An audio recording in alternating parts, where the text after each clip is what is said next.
A very warm welcome to you all, and thank you for joining us here at the Lockdown LitFest, where we are trying our utmost to provide you with some lockdown entertainment, literary-based, book-based. We're trying to support authors and publishers and independent bookstores. And of course, mainly, we're trying to provide you with something entertaining and engaging to look at while we're all stuck still at home. Anthony Horowitz is one of the most prolific and successful writers working in the UK today. He's also unique for working across so many media.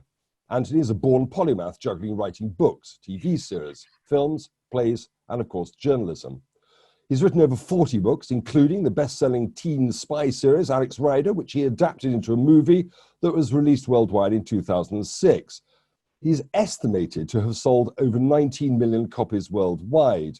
His highly anticipated novel, Oblivion, the epic conclusion to the Power of Five series, was published in October 2012. He's also, of course, an acclaimed writer for adults and was commissioned by the Conan Doyle estate and Orion Books to write two new Sherlock Holmes novels. The House of Silk, published in 2011, was internationally lauded as the top title of the autumn. The sequel, Moriarty, published in 2014, met with similar success. Most recently, he was commissioned by the Ian Fleming estate to write the James Bond novel Trigger Mortis, published in 2015. For those of you that don't know, he's also responsible for creating and writing some of the UK's most beloved and successful television series, producing the first 7 episodes and the title of Midsummer Murders. He is also responsible for killing more people on screen than any single other person in the United Kingdom. He's the writer and creator of award-winning drama series Foyle's War, which is the winner of the Lou Grade Audience Award for BAFTA, and DCS Foyle was voted the nation's favourite detective in 2011. He also works hard in the background. He's on the board of the Old Vic Theatre. He regularly contributes to a wide variety of national newspapers and magazines on subjects ranging from politics to education, and currently has a travel column in the Telegraph. He's also been a patron to the East Anglia Children's Hospices and anti-bullying charity Kidscape since 2008. And in 2014, he was awarded an OBE for his services to literature, which allows me to say a very warm welcome to the Lockdown LitFest studio, Anthony Horowitz, OBE. How are you? I'm very well, Paul. Can I say nobody does a better introduction than you? It is so wonderful to sit here and hear it all. So thank you for that. Well, nobody writes a better introduction for me because actually most of that was lifted from the biography page of your website. Oh, God, don't tell me I wrote it. How embarrassed. I'm happy to pay credit where it's due. I want to focus largely on your adult books in this show. Obviously, this part of the show is for an adult audience. And what I want to do is I want to ask you about, you have such an astonishing work rate, and I know you and I have spoken a lot in the past. You write for so many hours per day, 7 days a week, and you have done since you were 17, 18. So can we go back to origins about what sort of boy you were? What was the teenager Anthony Horowitz who was engaged with story, engaged with narrative, and found that he had a voice and something to say and stories to tell? What was that catalyst? School, obviously, unhappy school, like so many writers, particularly children's writers. For me, writing was the great escape. I mean, reading was, first of all, discovering the library in my prep school in North London, where I was obviously very unhappy, and realizing that books opened doors that took me to different places. And this was followed by a beginning of telling stories, thinking up stories for myself. And because it was a boarding school and I was in a dormitory, I had a captive audience, the boys in the other beds. And at night, I started telling them stories. And I went very quickly from being an outcast, a pariah, a fat, stupid, useless child whom nobody really sort of had any time for, to realizing I actually had found a niche. I could tell stories, and the children liked the stories and asked for more. And I used to get into trouble. I used to get called out of bed and made to stand in the corridor for talking after lights out. But nonetheless, in telling stories, I had found myself. And I think it's an interesting distinction that there are some writers who are literary, who can write wonderful language and who have great depth of thought and profound philosophy or politics or whatever. Whereas for me, it always began with story. And although I try to write well, if there's anything that has motivated me and triggered me throughout my now rather long career, it has been the desire to tell new stories. What makes a good story?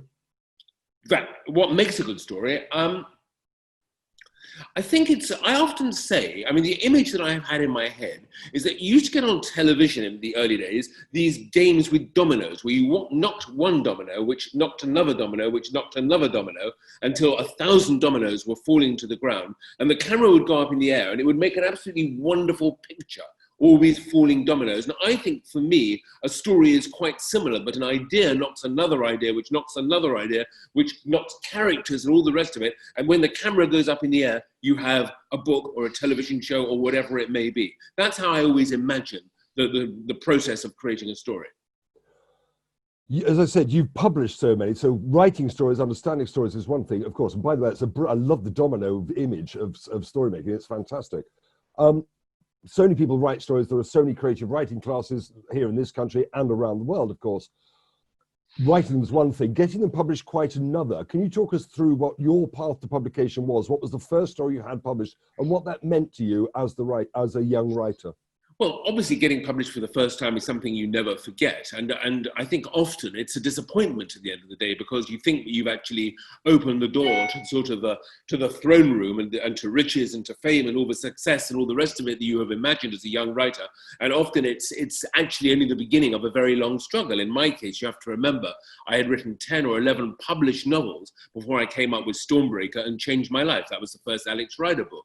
Yeah. In my case, it was I met somebody at a party who was an agent and heard that I was writing a book and agreed to see it, read it and sold it. I mean, it was as simple as that. And I still remember vividly the day this book turned up in the post, and it still happens to me, Paul, that when I receive a book from my publisher, I turn it over in my hand and I stroke it, and I just have to have it close to me because I am so excited that there's this concept that began with sort of in the ether, that began in some kind of electrical impulse in my brain, is now a visible object, a book. And that book was called Enter Frederick K. Boer, and it was a children's book. To this day, I don't quite know why I began writing kids' books, possibly to make up for sort of the unsuccessful childhood that I'd had. But that was the beginning of it. But of course, it sort of really went nowhere. I mean, it didn't sell many copies, and it didn't set the world on fire. And then I wrote another book, which actually nobody even noticed at all. And sort of, it's interesting, but to me, writing is such an adventure, such a journey. But for me, there are writers who write one book and become world bestsellers. Frederick Forsyth is the sort of thought. Jeffrey Archer, for heaven's sake, with his first book became a millionaire. But for most writers, it is much more of a slog, and that was certainly the case for me. As I hinted at earlier, you have a very impressive and rather enviable work ethic. If you don't write your first book, get it published, and it doesn't turn you into an overnight millionaire, what is it that keeps you going? What is it that makes you think, no, I'm a writer? And enshrined within that statement is the will to write, the urge to write, not necessarily the urge to become rich and famous. Well, I mean, I never wrote for money. I mean, don't get me wrong. It wasn't my dream. It never has been my dream to get rich out of writing. I mean, money is lovely, and only people who have money can be so disparaging of it. But the truth is that all I ever wanted to do was to tell stories. Yeah. I compare myself to an arsonist. An arsonist gets pleasure from striking a match, more pleasure from setting fire to the table, but the greatest pleasure from setting fire to a city. And that, for me, is what writing is about. I've forgotten now what your question was exactly, Paul, in that. When things aren't quite going your way, when the success doesn't come overnight, what keeps you writing? It is self-belief, Paul. I think for a writer, the most important, I talk to a lot of young writers, a lot of would-be writers, and I instantly distinguish between writers who say, I want to be a writer, and people who say to me, I am a writer. I don't think you want to be a writer.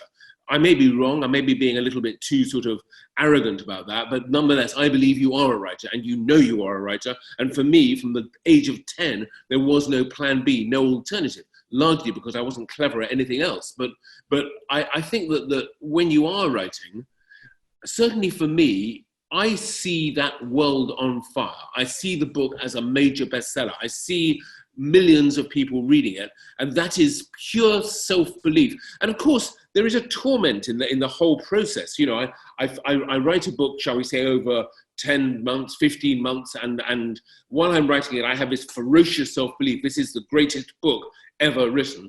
Then I write to the end, I close the book, I look at it and I say, God, how could you write such a pile of rubbish? Nobody's going to like it, nobody's going to want it. And so it's sort of a roller coaster of expectations. And I think you just have to cling onto that belief. You've probably heard it said that every writer has a fear of being found out, that that someone is going to wake up and realize that their books are no good. And many, many writers have said that. The way I express it is this: I've always, throughout my life, seen myself as a cartoon character running across a bridge that is burning behind me. And as in those cartoon movies, it's only if I stop and look down and realize that there is nothing under my feet that I will fall. So I keep running. I mean, I love the fact you are so honest about this, because, of course, impacting on the right on the verges of self-belief is the kind of necessity, in a way, for self-delusion, that you're deluding yourself that you can, in a way, that you can do this, that gives you the confidence to put pen to paper, finger to keyboard in the first place, and then to have the confidence to send it off to an agent when you're starting out.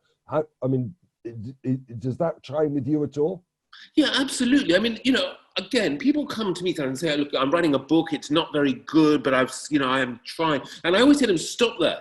I said, the whole world is going to say your book is no good. Agents are going to say it's no good. Publishers may say it's no good. The one person who must never say your book is no good is you. You must always believe in it. And obviously, I meet people who, you use the word deluded, who have written a bad book and it will not get published. I try always to be supportive and to be helpful, because at the end of the day, don't forget, there are people out there, let us name no names, who have written books that are absolutely terrible, who cannot string a sentence together, and yet who have sold 1 million copies. I mean, self-belief will take you a very long way. It's a very strange thing.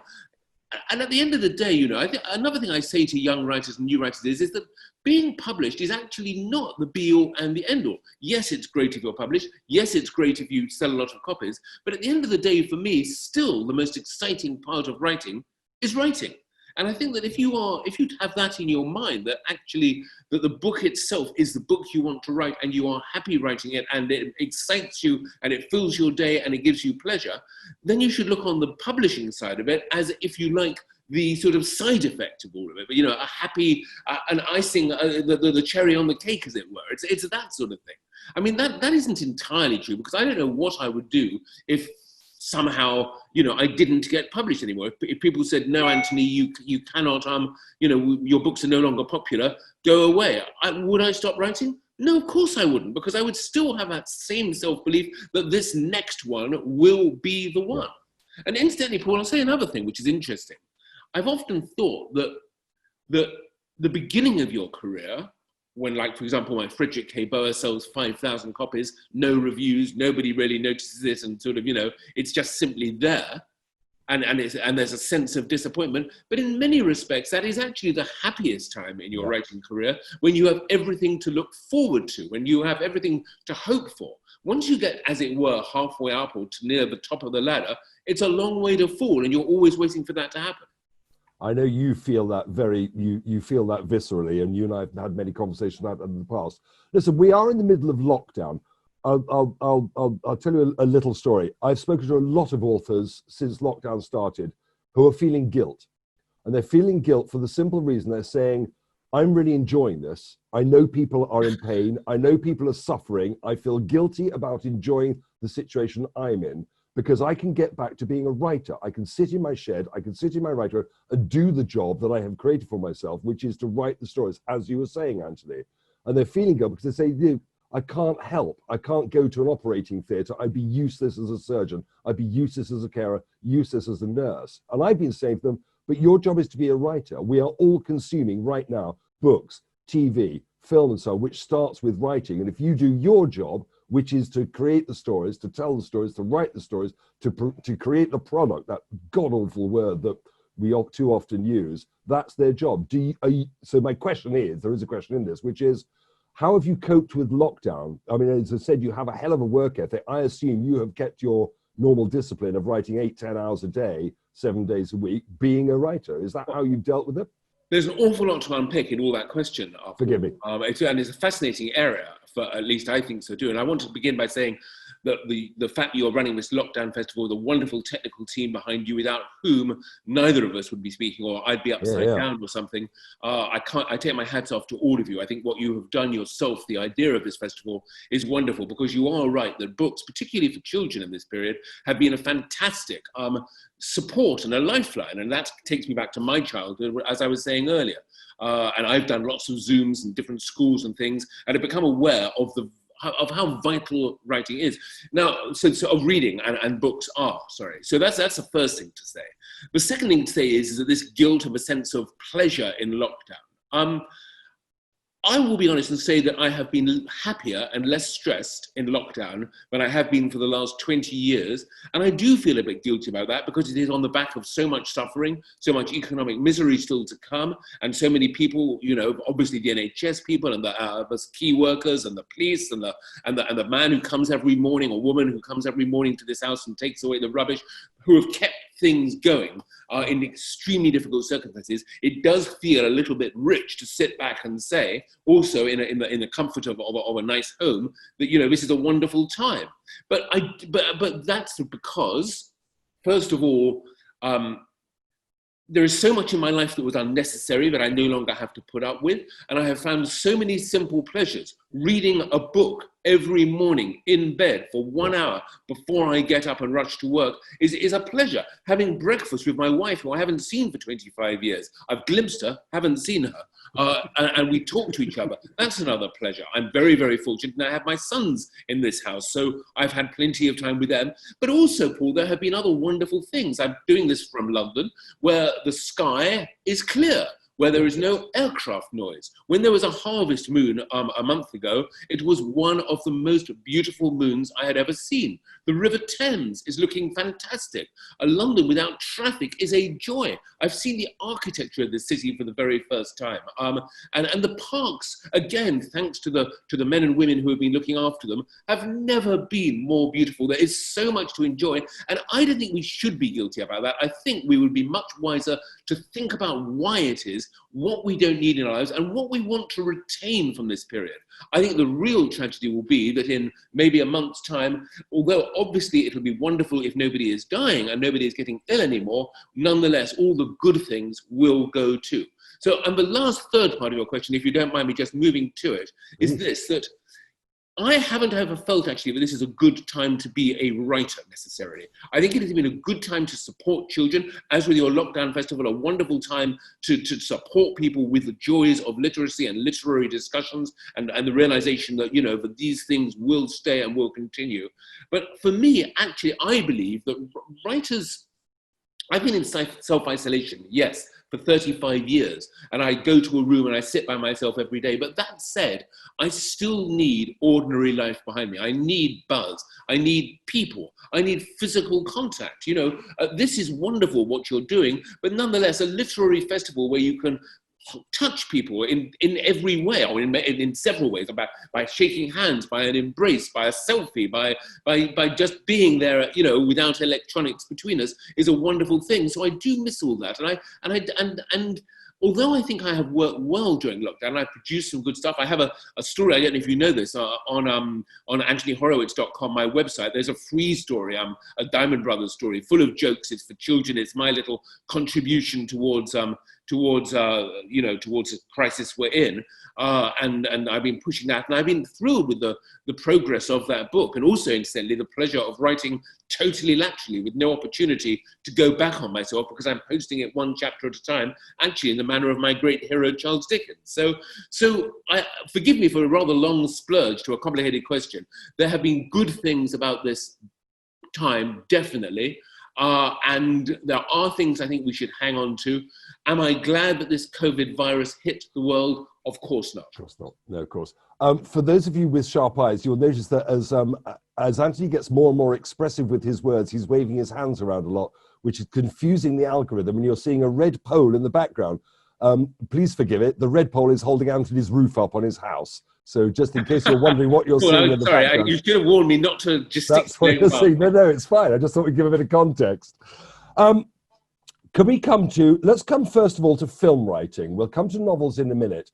What is it that you enjoy about film writing? Because your wife is a director and producer, or director, I don't quite sure. My wife is a producer. She runs a company called 11th Hour Films, and she has actually just released Point Blank on Amazon TV, which is the Alex Rider novel that has been televised in 8 parts. I didn't write the scripts, but she was behind with her producers. She didn't actually produce it herself, but it's her company that made it. We'll talk about the Another time. Sorry, the release of that in a second. But I want to talk about things like Foyle's War, like Midsummer Murders, and the act, because most people understand writing to be a pretty isolated solo endeavor. It's a person in a room with a typewriter, with a laptop, with a pen and a piece of paper. Film writing, I understand, I've not done it, but it's much more collaborative. Can you lift the veil a little bit for those that don't understand, don't have any experience, as to what that's like from your perspective as the writer, as the generator of the ideas? Well, it is totally different. And of course, film is wildly different to television. And I do more television than film. I've only had produced in my life 3 films, I think. Stormbreaker obviously was one of them, and there was a horror film called The Gathering, etc. So I've worked in film, and if you want to stick to film rather than television, let's do both. They're very different. Start with TV then, because you're known for Midsummer Murders. Very small part. Let's start with film, because film is so expensive. If you're making a film that costs, shall we say, £50 million, then you have to recognise that every single word that you write on the screenplay is going to cost, £100,000 or £10,000. My maths is not good. Every word you write is going to cost thousands of pounds to put onto the screen. So every single word is examined and cross-examined, not by you simply for its dramatic, beauty and its lyricism and all the rest of it, but by producers, can we afford to do it? By actors, how are we going to do it? By directors, why should we even bother doing it? By a whole range of different people. And although the writer is always at the core of everything, he or she feels, in my view, quite a small part of a big machine. Television is sort of the same. I mean, television is very, very expensive to make, and this changes things because in a book, you have total control, you have total power, and you can do anything you want. In a television show, you have to start thinking, but if you really are going to open on a herd of zebras crossing Leicester Square, is it really fundamentally important to the plot, or is it just a gag? And things like that. I'm sort of waffling, Paul, because it's a huge subject to sort of get your teeth into. But for me, television writing is much the more enjoyable of the two, because you do feel much more part of the team. For example, working with Jill on Foyle's War, on Alex Rider, we can talk in human terms about what we want. We do not have a Harvey Weinstein, who incidentally was the producer on 2 of the films I made, coming in with demands that you couldn't really argue with. Do it or I'm off was sort of the deal you get on the table. So as the writer, you have to acknowledge, I, Anthony Horowitz, am very small. He, Harvey Weinstein, is in control. I must do what he says. And to an extent, if Stormbreaker, the film, failed in some ways, I don't think it did instead. I think it was a very good film in many, many ways. But if it didn't yield a series of sequels, that was entirely down to the bullying stance taken by Weinstein, who made the film what he wanted it to be, not what I am a director and the producers in England necessarily wanted it to be. It was, that's when you talk about control in a film, it's not power play, it's not who's got the biggest Winnebago, it is who is actually shaping the character, the nature, the tenor of a film or a TV show. In a book, there's only one person, it is the writer. In a television show, in a film, there are 50 or 60, but the big ones may not be very nice. They may not be the best people to be working with. Nicely put. Let's come to happier times. When you write about a crash on a motorway and you have the discussion with your wife who builds you a motorway, how does that work? Well, I'll never forget, you're quite right in recalling, but I wrote a TV show called Collision several years ago, which is about a group of people who all smash into each other on a motorway. And it's really a sliding doors type drama. It's about what happens if you crash into somebody, you meet them. Does that change your life? You don't go to the meeting you were meant to be going to. How does that change your life? And it was also about fate. If you had left 10 seconds earlier or 10 seconds later, the crash would not have occurred. So to what extent are you in control of your destiny? It was about many, many things. And it was I think, in many ways, one of the best things I ever wrote. And I will never forget the moment when Jill came into the room with a face the colour of a sheet to say that it was impossible to get a motorway to film on. But Jill, being Jill and being the producer that she is, sort of spent a few hours thinking about it, then went away and built a motorway. I mean, that was the only thing to do. And that is what great producers do. They find the answers. They don't just simply say, it can't be done. It's an extraordinary story. I mean, I'm still amazed by the fact that here's the solution, we build our own motorway. It was half a mile long, and they had to plant trees down the side to make it so that, to hide the buildings that were behind. They actually brought in trees. They had to put the barrier down the middle, the white lines and everything else, and then CGI the end and the beginning of it to make it go further. So it was a ton of work. An amazing thing. Can we come to a couple of things I mentioned in the introduction? When you've set your stall out, you have a hell of a successful writing career. You have tried to make a difference. You've tried to inform kids. You've helped kids with literacy and so on. And your children and your adult writing is going great guns. And suddenly you get a call, I assume from your agent, saying that the Conan Doyle estate have reached out and they're looking to you to write a book in the style of, in the voice of, one of the great writers of our time. Can you talk us through how that felt, how it came about, and then how you approached it? Well, of course, there was Holmes, and then there was Bond after that. Let's start with Holmes. Let's start with Holmes. I mean, I had a sort of a dislike of continuity novels, which is what they're called. Yeah. My feeling was that they were quite a cynical exercise at the time, invented by a smart publisher. But if you take a well-known author and an extremely well-known character, put the two of them together in a continuity novel, you will have a bestseller. So I thought it a slightly commercial and cynical exercise. And when this was offered to me, by which time incidentally there had been other continuity novels, I think someone had done Woodhouse and Jeeves and Wooster, and there had been one or two others knocking about. I had to consider it quite carefully for probably about 4 or 5 seconds before I said I would do it. And the reason I said yes so quickly was that I loved Sherlock Holmes. I mean, I just loved that world, and there is no better way to enter the world of Sherlock Holmes than to write it. For 6 glorious months when I was writing The House of Silk, which is the book I eventually produced, I was living in 221B Baker Street in the company of 2 of the greatest friends in world literature, Holmes and Watson. I was in the corner with them, and it was a wonderfully privileged place to be. And I loved writing that book. I loved it because, first of all, I had to raise my game. I had to begin with the acknowledgement that Doyle is a much, much better writer than me. So I had to raise my game. But also I had to make myself invisible, because my job was not to make this an Anthony Horowitz novel, but to make it a Conan Doyle novel, the novel he might have written had he been around in the 21st century.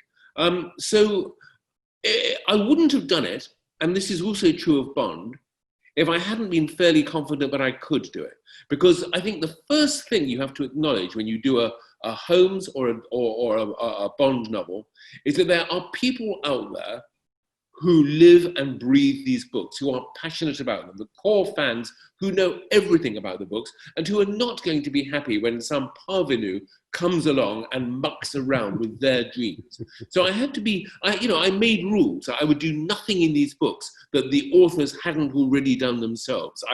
I wouldn't, for example, give Holmes a girlfriend, because it says quite clearly in A Scandal in Bohemia that there was only Irene Adler. So to give him a girlfriend would be presumptuous, it would be wrong. And, and with Bond too, he wouldn't stop smoking because, modern mores says that smoking is bad for you, correctly. He would smoke, he would be the Bond character that Fleming created. So I was living in their world, I was a visitor to their world, I was upping my game to try and stay in their world, and I enjoyed every single minute and every single word. I'm going to frame this question completely wrongly, so I apologize in advance, because it sounds patronizing, and I have absolutely no right to patronize you. You're a friend and I admire everything you do. But I was so proud of you for having done both those books, and here's why. To take on that mantle, both of Holmes and of Fleming, requires an enormous amount of risk, myriad decisions on everything that you write. Every word needs to count. Every word needs to be justifiable, as you said, with regard to film. So when House of Silk was internationally lauded as the top title of that autumn, and when Trigger Mortis received the same sort of acclaim, as you said earlier on, once you've got to a certain level of your career, the only way is down. What did that level of success mean to you? I mean, do you run around with your T-shirt over your head around your writing room going, I've made it, I've made it, I've made it? Or do you think, oh my God, I pulled it off, and you're still sweating bullets? I don't think I'll ever, in my lifetime, Paul, say I've made it, because I think that's the beginning of the end. If I've made it, what's the point of continuing? I always start a book in the belief that it'll be better than the book before, but there are still places to go. I think I said earlier in our conversation that writing for me has always been an adventure, a journey. And I think that the pleasure, the joy of writing, especially if you've been doing it for as long as I have now, is always to challenge yourself, to test yourself, to surprise yourself, because if you don't surprise yourself, how will you surprise your readers? So in the sort of the whodunits that I'm writing now, the murder mystery stories, I'm trying to subvert the whodunit and to do things that have never been done before. With Bond and with Holmes, I'm doing something that I had myself had never done before and taking on a completely different voice. I would like to write one day a work of literary fiction, just to see if I can do it. I've written plays and fallen badly on my face. You know, critics have queued up to give me a good kicking, but I don't care about that because, again, it's a challenge, it's exciting, it's a test, and I've been very happy with the work that I've done. So I think there's sort of a sense of, you know, oh, I've done Sherlock Holmes and Bond and such is it would be a fallacy to say that that is the definition of success. And as for being recognized in the street, of course, the joy of being a writer is that you can get your name known. It's what we all want, but you can actually get away without your face being so well known. And I'm very, very seldom recognized, which is great. I once went to a PR person. There was someone, my publisher wanted me to get some PR, and I'll never forget what he said, because he said, you know, I said it would be lovely to be on television. He said, Anthony, every single person in the world carries a camera in their pocket now. Do you really want to walk down the street in the knowledge that all those cameras are always pointing at you? No, I do not. No, absolutely quite. Brilliant advice. Fame and celebrity, two very different beasts. I don't think writers are ever celebrities. I don't think they should be. They can be famous, but again, I like to think it is their books. You know, when children come and meet me, they want to talk to Alex Rider, really, not to me. I'm the guy who created him, but they're much more interested in Alex than they are in me, and that is how it should be. We're going to have a chat with Anthony in a few minutes in a slightly separate show, which will go to the children's tent eventually on the Lockdown LitFest website, about Alex Rider and about the Diamond, his other children's series. But for now, we're going to keep on the adult stuff. And I want to talk to you about, you had a brilliant book out a couple of years ago called Magpie Murders. You had a wonderful start point for that, which is it's a mystery for which the answer is enshrined in the first page, if I remember. It's a book within a book within a book. Have I conflated two things, or is that about right? Well, it is. Basically, you know, I talked earlier about trying to do things with whodunits and murder mystery that have never been done before. And this has been something that I've thought about for a long time, that if I spend a year of my life and ask you to spend a week of yours reading a 400-page book, and at the end of that book, the butler did it, the end, thank you. What has been the point of each of our efforts? Is it possible to use whodunits in a way that hasn't been done before, but actually has an added value? Foyle's War, you know, which I wrote for 16 years, it wasn't really a murder series. Yes, there were murders and there were suspects and there were clues, but actually what mattered to me was telling untold stories of the Second World War, about the heroism, the villainy, the sadness, and all the rest of it. So that to me is the excitement of those shows. We actually wrote one episode, my favorite episode of Foyle's War, the French Drop, doesn't have a crime in it. There is no murder. So, you know, that to me was where I was going with that. Now, Magpie Murders was a meditation on the nature of crime fiction. It poses questions. Why is it that a murder in the street is disgusting and sickens us, but a murder on a page is entertainment? Why do we read this? Why are we English, British, so good at writing them? From Agatha Christie, obviously, to P.D. James, to Doyle, etc., etc. Why do villages make such good settings for murders and cities don't? So Magpie Murders is a story of a crime writer, Alan Conway, who has written a novel, Magpie Murders, but who is murdered himself before he can write the last chapter. And the hero of the book is his editor, a woman called Susan Ryland, who has to find the last chapter, find who killed her author, and somehow publish the book before her own publishing company goes under.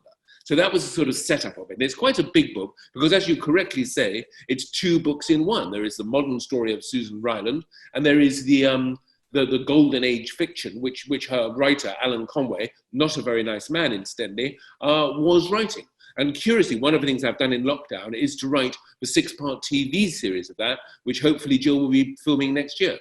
Look forward to that. Which brings me, can you talk us through the follow-up to Magpie Murders, which is Moonflower Murders, which has just been published? No, it hasn't, Paul. Forgive me. It's coming out in August. August, forgive me. Yeah, it's just been edited. It's just gone to the sort of final process. And there was never going to be a sequel to Magpie Murders because it was a one-off. But people liked the character a lot. Susan Ryland, in particular, my new publishers, Random House, were very, very keen on her and said, "Look, are you quite sure it isn't possible to do the same sort of trick a second time?" So I thought about it and actually realized that there was a way into it. And this time we start with Susan in Crete. She's resigned from publishing. She's on her own. When somebody comes to her with a terrible story of a murder that took place 8 years ago on a wedding day, a man has been arrested, but they believe that the wrong person has been arrested and that the solution, the real solution to the murder, takes place in another book by this character, Alan Conway. So once again, you get the same setup of a golden age piece of fiction, which she reads, and that piece of fiction is called Atticus Punt Takes the Case, which is one of the he's the detective in it, and it's one of his stories.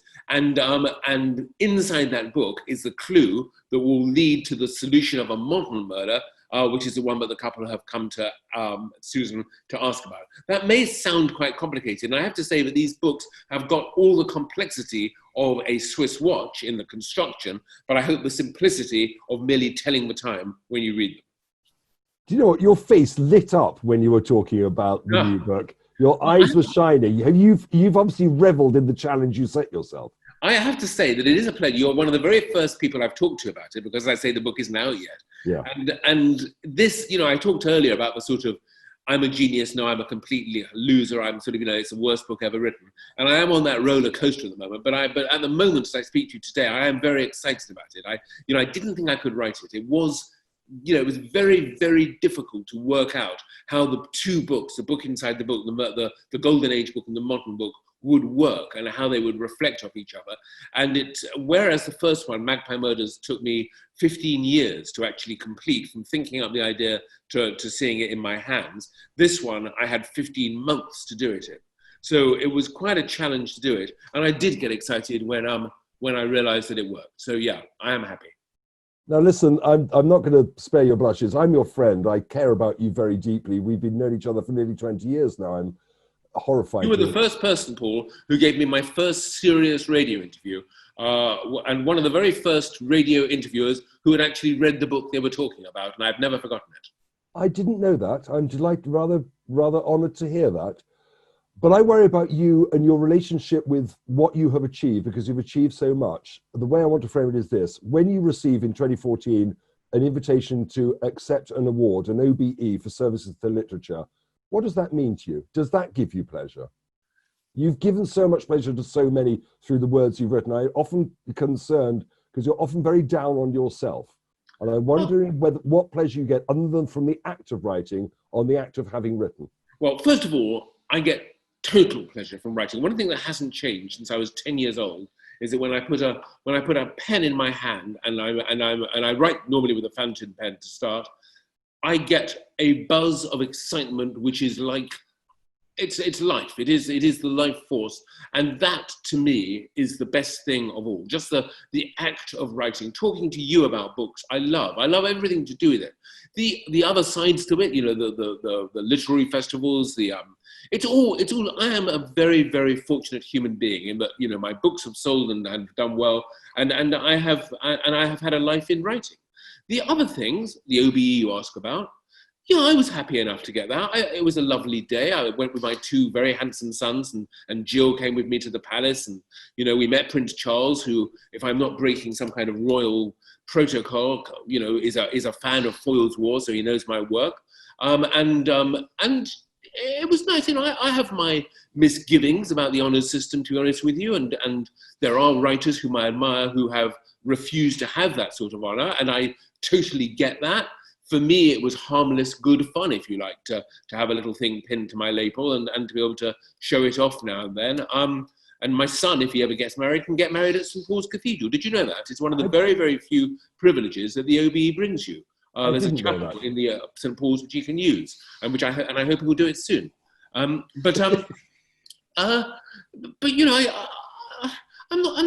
not hugely into all that stuff. I'm not that interested in the sort of the you know, the extras of a writing career, but I'm not complaining either. It was very, very nice to get it, and I was very grateful.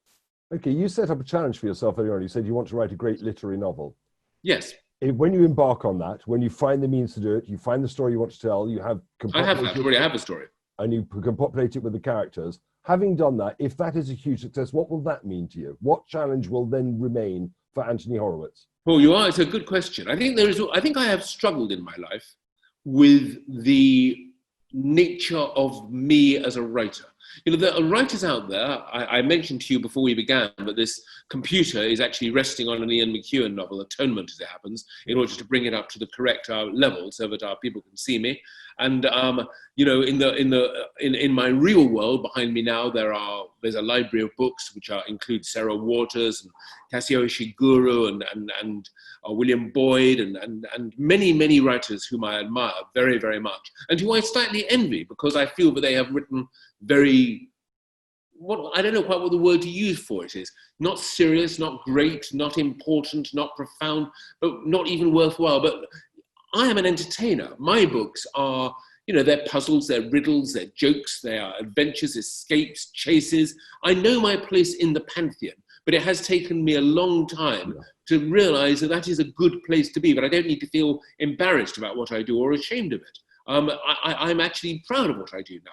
And I'm not sure if I'm answering the question you put to me, but I think, you know, you've got to work out where you are in writing and realize what you're good at. And to write a literary novel, yes, it would give me pleasure, just like writing a play gave me pleasure.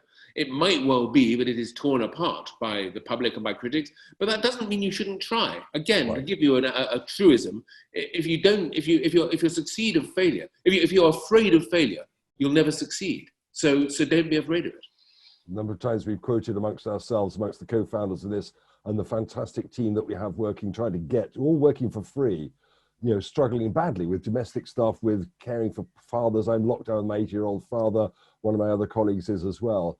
You know, we are driven by the thing that it's, you know, we will not fail. We will either succeed or we will learn, and you have to try. You just have to keep trying, otherwise nothing happens. Of what I've seen of your lineup and of your technology and of this interview and everything else, you have succeeded triumphantly. I'm very, very happy for you to have done this. And actually, I wonder if you'll continue doing it even in the days when the lockdown is over. I mean, it's an interesting thought. Is there actually a room for you probably thought about it already, Paul. Is there room for a purely electronic festival to take place outside the literary festivals? And in fact, it's a big question as to when and how literary festivals, as you and I know them and love them, will return. I mean, you know, there was already a question as to whether it was environmentally sound to be flying all over the planet to go to literary festivals. There will become a question as to whether people wish to congregate in large numbers to hear writers, you know, at what time that will happen. You know, I hope it gets back to normal, but in a future world, maybe your festival is here to stay. I hope so. Well, our aim has been that we intend to be here for you know, every day, every week, and every month of every year going forward as the first, we think, we don't know, please let us know if we're wrong, but as the first digitally native literature and cultural festival for the world. I mean, that's the ambition. It's a big ambition. Who knows? As we said, you have to try, and if you fail, you learn. You know, learning is failing. Failing is learning, sorry. Indeed. Let's wrap it up there. Well, Anthony, what messages for those who are currently locked down, who are watching us have a chat, who are locked down and who are finding it tough, what messages do you have for them? What solace can you offer? This is not the, I don't know, what can I say? It is I mean, I can't be that presumptuous to send that sort of message, Paul, to be honest with you, because I know that I have been very privileged throughout this period, and from my ivory tower, I'm not going to start spreading sort of words of comfort, but I will just say this, that books are there, and writers are there, and literature is there, and storytelling is there. And it's not just now the coronavirus that we have to contend with. We look at America, and we look at Black Lives Matter and what is happening to the world all around us. And so I will give you one message, because I've already said it in this talk.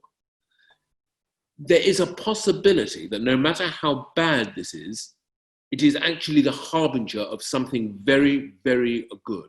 A world in which we are more environmentally aware, in which we are kinder and more considerate to each other, and where we are more aware of each other as human beings, and where we can together make the world somehow a better place. And if that sounds trite and sort of naive, I apologize, but that is the only solace that I bring myself when I'm feeling down, that this could be the beginning of something better. Amen to that.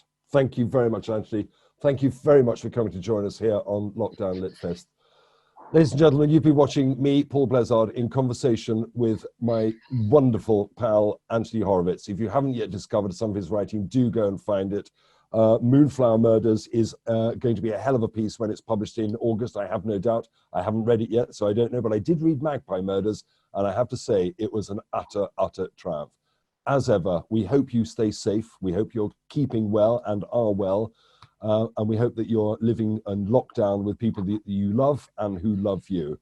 We send you all our best. Thank you for joining us. Cheerio.